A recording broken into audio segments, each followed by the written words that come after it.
The Thanksgiving Curse. Thanksgiving had always been my favorite holiday. It was the one time a year when my family came together, the house smelled like home, and there was never a shortage of food. This year, however, was going to be different. I had made the bold decision to cook the entire meal by myself. I was tired of being the family member who just showed up, plate in hand, and I wanted to prove that I could handle the task of making Thanksgiving dinner. I had spent the past week preparing. I researched recipes, took notes on tips from cooking blogs, and even consulted my mother over the phone for guidance. My goal was simple: I wanted my turkey to be perfect. Not just edible, but perfectly golden brown, juicy, and tender. I wanted my stuffing to have the right balance of flavor and texture. And, of course, the mashed potatoes had to be smooth and creamy, no lumps allowed. On Thanksgiving morning, I felt optimistic. The house was filled with the scent of cinnamon and nutmeg as I prepped my side dishes. I had roasted vegetables in the oven, cranberry sauce simmering on the stove, and the turkey was ready to go. Everything was on track. I set the turkey in the oven, carefully followed the cooking instructions, and made sure to set multiple timers to keep track of everything. As the day wore on, my confidence grew. By noon, the house was filling up with family, and the noise of chatter and laughter only added to my excitement. The appetizers were served, and everyone complimented the spread I'd put together. For the first time, I felt like I had it all under control. But then disaster struck. I checked the turkey at around 2:30 p.m., expecting it to be a beautiful golden brown. Instead, it was pale, lifeless, and still partially frozen in the middle. Panic set in. Thanksgiving dinner was supposed to be served in half an hour, and there was no way this turkey was going to be ready in time. I quickly turned up the oven temperature and tried to devise a new plan. Maybe I can finish cooking it faster if I cover it with foil, I thought, or if I turn the heat up higher. I rushed around the kitchen, trying every trick I knew, but the turkey was stubborn, refusing to cooperate. Family members began asking about dinner, and I could feel their eyes on me. "How much longer, sweetie?" my aunt asked, her voice filled with concern. "We're starving." I smiled, my anxiety growing. "Almost done," I muttered, trying not to let them see the panic in my eyes. The Thanksgiving Curse. Part 2. As I stared at the stubborn turkey in the oven, I could feel the weight of the moment. The clock was ticking, and my confidence was quickly crumbling. My family was sitting in the dining room, eagerly waiting for dinner, but my turkey, my crown jewel of the meal, was still raw in the middle. I had no backup plan, no spare bird, and no frozen pizzas to throw in the oven. I was in full-blown panic mode. I grabbed my phone, heart racing, and started Googling how to cook a frozen turkey fast while the kitchen filled with an ominous silence. Every minute felt like an eternity. One article recommended turning the oven to a higher temperature, while another suggested wrapping the turkey in foil to speed up cooking. I followed the advice as best as I could, but nothing seemed to be making a difference. The bird refused to cook evenly.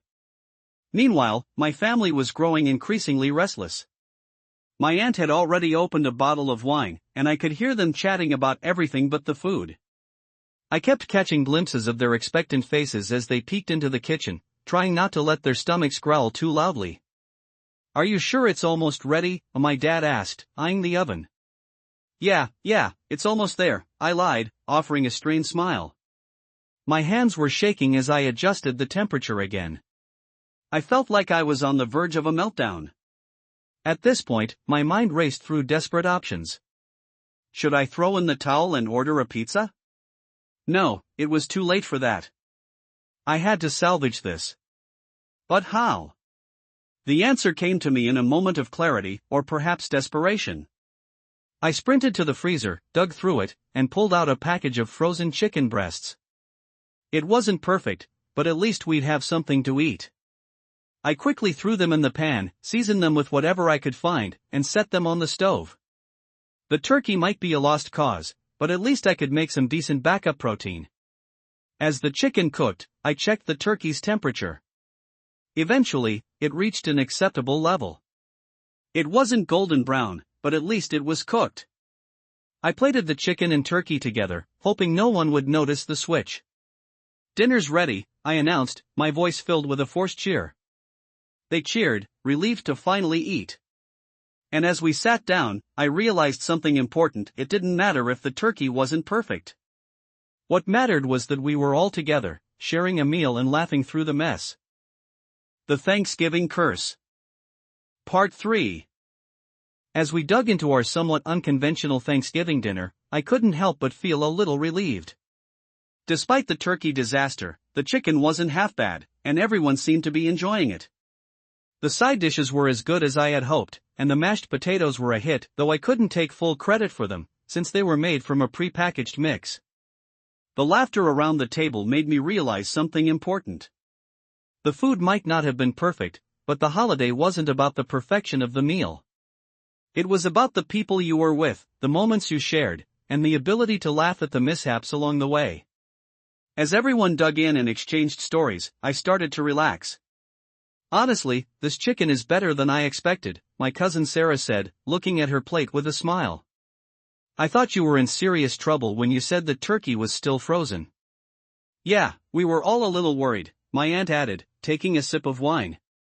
But hey, at least we won't be eating the same old turkey again next year, right? We all chuckled, and the tension that had been hanging in the air slowly faded away. The conversation turned to what everyone was thankful for this year, and as I listened to their answers, I realized that Thanksgiving wasn't about having everything go according to plan. In fact, it was about moments like this, when everything went wrong, but we still came together and made the best of it. We should do this every year, my dad said, laughing between bites of chicken. No more turkey disasters, though. Agreed, I said, a smile finally reaching my face. Next year, I'm ordering takeout. Everyone laughed, and for the first time that day, I felt a genuine sense of peace. The turkey may have been a disaster, but the memories we were making laughing over chicken instead of turkey, joking about the mishaps, those would last much longer than the meal itself. After dinner, we moved to the living room and began playing games. The laughter continued, and I found myself smiling more and more. As much as I had stressed earlier, the food was just the backdrop. The true heart of Thanksgiving was in the people you surrounded yourself with. The fact that my family still loved me, despite the chaos I had caused in the kitchen, meant more than any turkey or perfectly cooked side dish. By the end of the night, we were all stuffed, content, and feeling more connected than ever.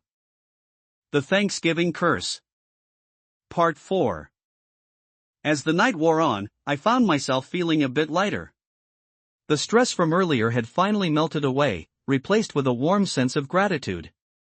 Sure, Thanksgiving didn't go exactly as planned, but I realized that it didn't have to.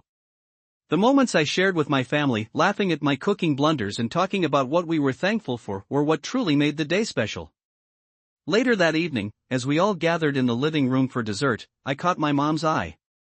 She had been unusually quiet throughout the meal, only offering the occasional smile as she sipped her wine. After everyone had finished their pie, she walked over and sat down beside me on the couch. You know, she said with a grin, I think this was one of the most memorable Thanksgivings we've ever had. I looked at her, puzzled. Really? The one where the turkey didn't even cook properly? She laughed. Yes, exactly. It wasn't perfect. But you know, it was real. We all came together, and we made it work. It wasn't about a perfectly cooked meal, it was about being together. I think that's what Thanksgiving is all about. Her words hit me like a ton of bricks. I'd been so focused on getting everything perfect, the perfect turkey, the perfect sides, the perfect table setting, that I had completely missed the point. Thanksgiving wasn't about perfection, it was about family, laughter, and appreciating the good moments, even in the chaos. I guess I've been stressing too much about things I can't control, I admitted, smiling. But this is what matters. She patted my hand, a knowing look in her eyes. Exactly. And next year, you're not cooking the turkey. Leave that to me. I laughed, relieved. Deal. As the evening came to a close and my family began to say their goodbyes, I felt a sense of peace that I hadn't felt all day. Thanksgiving hadn't gone according to my plan, but in some ways, that made it even better. The laughter, the stories, the chaos, it all created memories that would last long after the meal was over. When everyone had left and the house grew quiet again, I sat on the couch, reflecting on the day. Despite the mishaps, it had been a Thanksgiving to remember. And next year, I promised myself, I'd focus less on getting everything perfect and more on enjoying the time with my family. The Thanksgiving Curse. Part 5. As the last guests trickled out of the house, I stood in the doorway, watching them leave with a bittersweet smile. The Thanksgiving chaos had finally come to an end, but I was left with a feeling of contentment that I couldn't quite explain. Yes, the turkey had been a disaster, but the day was still a success, because it was about so much more than the food. My parents had stayed to help clean up, and we spent a little while chatting, reminiscing about past Thanksgivings. "Do you remember the time your cousin tried to deep fry a turkey in the backyard, and it caught on fire?" my dad asked, laughing. We all chuckled, and I felt the tension from earlier in the day slowly disappear. This wasn't my first Thanksgiving mishap, and I was sure it wouldn't be my last. If anything, I was starting to see the humor in it all. Later, after everyone had left and I was cleaning the kitchen by myself, I reflected on everything. There had been moments of stress, panic, and even frustration, but I was thankful.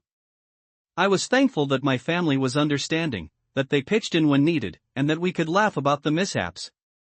This wasn't a picture-perfect Thanksgiving, far from it, but it was our Thanksgiving, filled with all the messiness and love that make it memorable. As I wiped down the counters, I thought about how Thanksgiving had evolved over the years. It hadn't always been easy, and sometimes, it felt like a lot of work to pull it off. But this year felt different.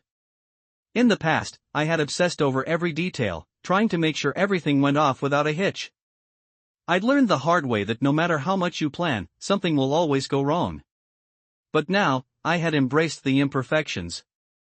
The day was beautiful because of the moments of connection we shared. The turkey disaster was just a part of the story, not the whole story. The next day, as I sat on the couch, still in my pajamas and sipping my coffee, I decided that next year I wouldn't try to do everything on my own. I'd ask for help, maybe even let someone else cook the turkey. I was done trying to achieve perfection when what mattered was the love and the laughter we shared. Thanksgiving wasn't about flawless meals or perfect moments. It was about the people around you, the moments you shared, and the stories you'd tell for years to come. And as I smiled at the thought of my turkey disaster becoming a story we'd all remember, I knew I'd never forget this Thanksgiving.